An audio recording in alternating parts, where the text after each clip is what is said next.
Soup and a sandwich. How hard could that be?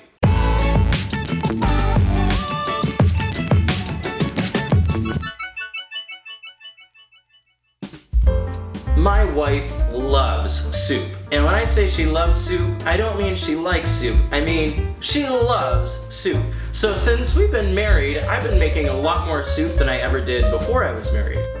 Today, I'm gonna make Potage, Crème, Reine, and a cheese club sandwich. Both of today's recipes come from the International Cookbook, which was published in 1914.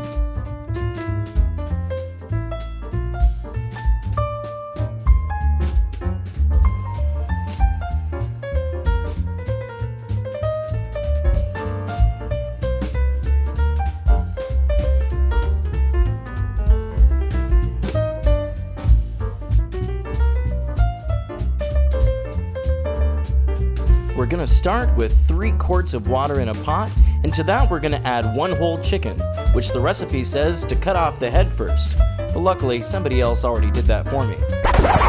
Okay, so here's issue number 1. Obviously, this pan is already way too full, and we haven't even got all of our ingredients in the pot yet. The recipe calls for a saucepan, and I don't know of any saucepan that can hold a whole chicken. So I used this pan instead, but what I probably should have used was a giant stock pot. But like an idiot, I carried on anyway. Add 2 ounces of raw bacon cut into small pieces, 1 sliced up carrot, 1 onion cut into slices, 2 leeks also sliced, 3 branches of parsley, and 1 branch of chervil, which is a kind of French parsley which I couldn't find, so I used Italian parsley. 1 bay leaf, 1/4 teaspoon of thyme, 2 whole cloves, 1 tablespoon of salt, a 1/2 teaspoon of cayenne pepper, and finally 1/4 teaspoon of ground nutmeg.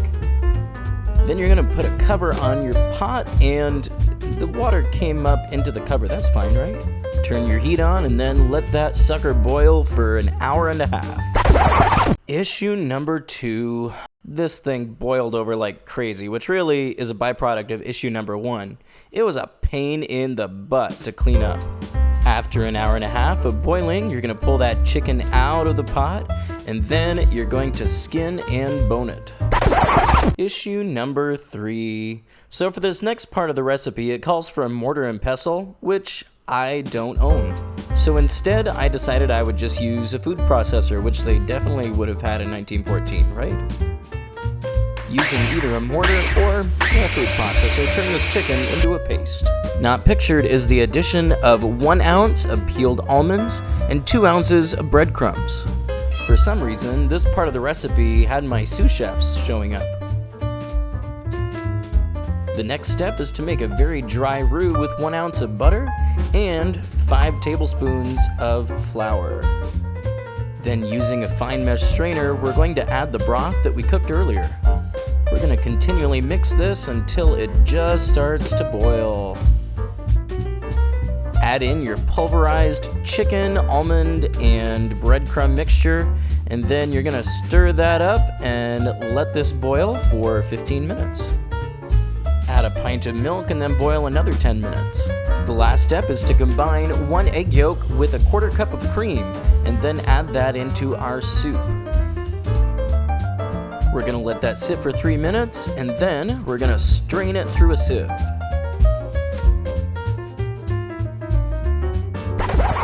Yeah, issue number 4. The next step is to filter this one more time through cheesecloth, but I couldn't find cheesecloth anywhere. So I'm gonna call this soup done and move on to my sandwiches. When I think of club sandwiches, I think of sandwiches that have 3 pieces of bread and lots of fillings, and that's not what this is. The first step is to broil some bacon, 1 slice for each sandwich that you're going to be making. While that's in the oven, get some bread toasting, and of course they had toasters like this in 1914. To make sure your bacon gets evenly cooked, make sure to flip it once during the broiling process. When your bacon is done, place it on a plate to finish crisping up as some of that fat also drains. To assemble our sandwiches, we are going to put a slice of Swiss cheese on our first piece of bread. Cut the bacon in two and place on top of your Swiss cheese. We're then going to add a piece of lettuce which has been lightly spread with some mayonnaise on top of all of that, and then put our bread on top. Our recipe then says to neatly trim off the crusts and cut them in triangular halves, so that's what I did. We're going to place these puppies in the oven for 2 minutes, which gives us enough time to serve up some soup.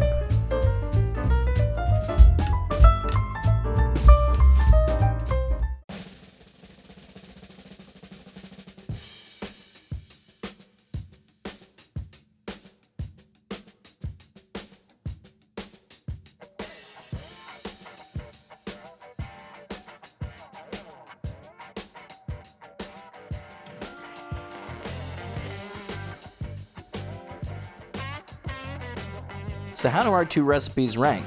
Let's start with the soup. For flavor, I give it an 8 out of 10. It basically tastes like a roast chicken dinner that's been pureed, which is basically what it is. For texture, I give it a 4 out of 10. It definitely was not smooth, and it probably would have been a lot smoother had I used that cheesecloth that the recipe called for. This gave it a somewhat mealy sort of texture, which was a little off-putting. For visual appeal, this gets a 3 out of 10. It's very blah to look at. Had I not added the parsley in the picture, it would be a pretty boring looking soup. For simplicity, this gets a 3 out of 10. It was definitely not the easiest soup that I have ever done. In fact, it was a little bit fussy. And finally, is this a repeat recipe? Well, that's a 5 out of 10, maybe. It's a lot of work for something that I think is just okay. That brings our total to 23 points. We're going to come back and see how that ranks against our other recipes in just a minute. Now for our Cheese Club sandwiches. The flavor, I would give an 8 out of 10. This tasted exactly like you would expect it to. Basically a BLT without the tomato, and instead adding that Swiss cheese. The texture, I give an 8 out of 10 as well. Just a few points off because when I threw it in the oven, that top got crispy, but the bottom was not quite as crispy as that top piece of bread. Visual appeal, 6 out of 10. It's cute with the crust cut off it and that almost like tea sandwich look. I think having some more filling in it would also help with the visual appeal. Simplicity, 9 out of 10. I think anybody could make this. It is super easy to make. And as a repeat recipe, 7 out of 10. Yeah, why not? That gives us a total of 38 out of 50 points. Let's see how these two recipes ranked up against our other recipes in our series. Since this is only our third episode, both of these recipes rank right in the middle at positions 2 and 3. Let's see how long they hold those positions. I guess we'll find out next time on Recipe Reviver.